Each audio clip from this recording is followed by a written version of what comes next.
Hello guys, welcome back to our channel. Episode ആരംഭിക്കുമ്പോൾ കാണിക്കുന്നത് ചെമ്പകമംഗലമാണ്. ഇന്ന് ചെയ്ത കടുങ്കൈ ഇനിമേൽ ചെയ്യാനായിട്ട് ഏട്ടത്തി ഒരുങ്ങരുതെന്നും എൻ്റെ ഏട്ടൻ്റെ കുഞ്ഞിനെ എന്താണെങ്കിലും ഈ ലോകത്തേക്ക് കൊണ്ടുവരണമെന്നും പറയുകയാണ് ജഗദീഷ്. സമയം കിട്ടുമ്പോൾ അല്ലെങ്കിൽ നേരം ഒത്തു വരുന്നത് പോലെ അമ്മയോട് ഞാൻ തന്നെ ഈ കാര്യം അവതരിപ്പിക്കും എന്ന് പറഞ്ഞുകൂടി ജഗദീഷ് പോകുമ്പോൾ സന്തോഷത്തോടെ മീനാക്ഷി ചേർത്ത് പിടിക്കുകയാണ് നന്ദിനിയെ. നേരം പുലർച്ചെയാകുന്നു. പിന്നീട് കാണിക്കുന്നത് നന്ദിനിക്കുള്ള കരിമ്പിൻ ജ്യൂസുമായിട്ട് അടുക്കളയിൽ നിന്നും പോകുന്ന മീനാക്ഷിയാണ്. അല്ല, ഇതാർക്ക ജ്യൂസ്, ഞാൻ എടുക്കട്ടെ എന്ന് മാലതി പറയുമ്പോൾ വേണ്ടെന്നും ഇതേ ഒരു സ്പെഷ്യൽ ആൾക്കുള്ളതാന്ന് പറഞ്ഞുകൊണ്ട് മീനാക്ഷി അവിടെ നിന്ന് പോകുന്നു. അതേസമയമാണ് സാവിത്രി അടുക്കളയിലേക്ക് വരുന്നത്. ചേച്ചി ഇങ്ങനെ നടന്നു മീനാക്ഷിയെ ഇപ്പോഴാ ഒരു ജ്യൂസ് ഉണ്ടാക്കിക്കൊണ്ട് പോയതെന്ന് മാലതി പറയുമ്പോൾ അവള് ജ്യൂസ് കുടിക്കുന്നെങ്കിൽ കുടിക്കട്ടെ, നിനക്കെന്താ, നിനക്ക് വേണമെങ്കിൽ നീ ഉണ്ടാക്കി കുടിക്കാനായി സാവിത്രി പറയുന്നു. എൻ്റെ ചേച്ചി എന്താ ഞാൻ പറഞ്ഞ കാര്യങ്ങളെല്ലാം മറന്നുപോയോ? ഈ വീട്ടിലെ ഏതോ ഒരു ഗർഭിണിയുണ്ട്. ഓക്കാനവും ഛർദിലും രാവിലത്തെ തലചുറ്റലും ഒക്കെ മാറാനായി ഗർഭിണികൾക്ക് കൊടുക്കുന്ന ജ്യൂസാണത്. ഞാൻ ഗർഭിണിയായിരുന്നപ്പോഴേ സ്ഥിരം എൻ്റെ അമ്മ എനിക്കതാ തന്നുകൊണ്ടിരുന്നത്. ഇത് കേൾക്കുന്ന സാവിത്രി ചോദിക്കുകയാണ്, അങ്ങനെയാണെങ്കിൽ ഇന്നലെ എന്തിനാ പപ്പായ ജ്യൂസ് കുടിച്ചത്? അത് ഗർഭം കലക്കാനുള്ളതല്ലേ? അതാണ് എനിക്കും സംശയം. എന്താണെങ്കിലും ഞാൻ അതാരാണെന്ന് വൈകാതെ തന്നെ കണ്ടുപിടിച്ചിരിക്കും. എന്താണെങ്കിലും ഇന്ന് ചോറ് കുറച്ച് വെച്ചാൽ മതി.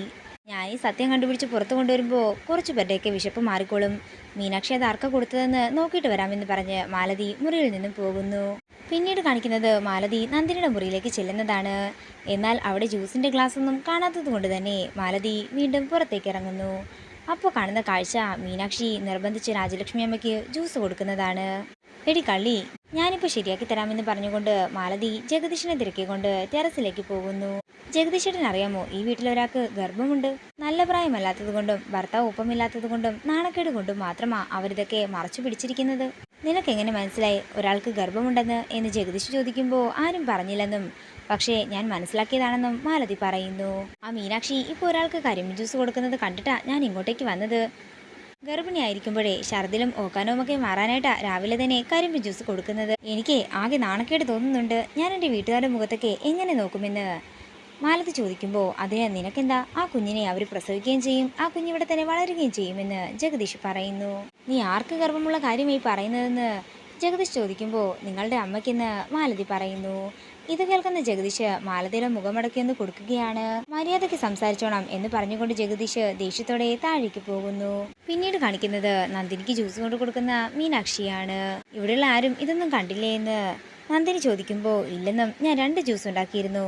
ഒരെണ്ണം അമ്മയ്ക്കും തന്നു, ഒരെണ്ണം മുത്തശ്ശിക്കുമാ കൊടുത്തത്. അതുകൊണ്ട് തന്നെ ആർക്കും സംശയമൊന്നും ഉണ്ടാകില്ലെന്നും മീനാക്ഷി പറയുന്നു. പിന്നീട് കാണിക്കുന്നത് മാലതി പറഞ്ഞ കാര്യങ്ങളെല്ലാം ഓർക്കുന്ന സാവിത്രിയാണ്. ആഹാരം കഴിക്കാനിരുന്നപ്പോൾ നടന്ന കാര്യങ്ങളെല്ലാം സാവിത്രി ഓർക്കുന്നു.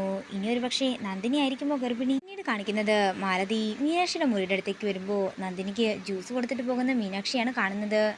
എന്നാൽ മാലതി മീനാക്ഷി ഗർഭിണിയാണെന്ന് തെറ്റിദ്ധരിക്കുകയാണ്. ഇതിപ്പോൾ തന്നെ ജഗദീഷേട്ടനോട് പറയണമെന്ന് മാലതി മനസ്സിൽ പറയുന്നു. അതിനുശേഷമാണ് കിട്ടിയ അടിയുടെ കാര്യമെല്ലാം തന്നെ മാലതിക്ക് ഓർമ്മ വരുന്നത്.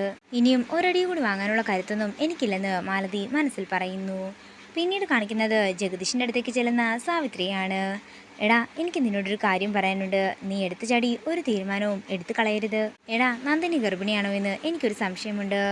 ഇത് കേൾക്കുന്ന ജഗദീഷ് ഞെട്ടലോടെ സാവിത്രിയെ നോക്കുകയാണ്. ചേച്ചി, ഇതൊക്കെ ചേച്ചിയുടെ വെറും തോന്നൽ മാത്രമാണെന്ന് സാവിത്രിയോട് ജഗദീഷ് പറയുന്നു.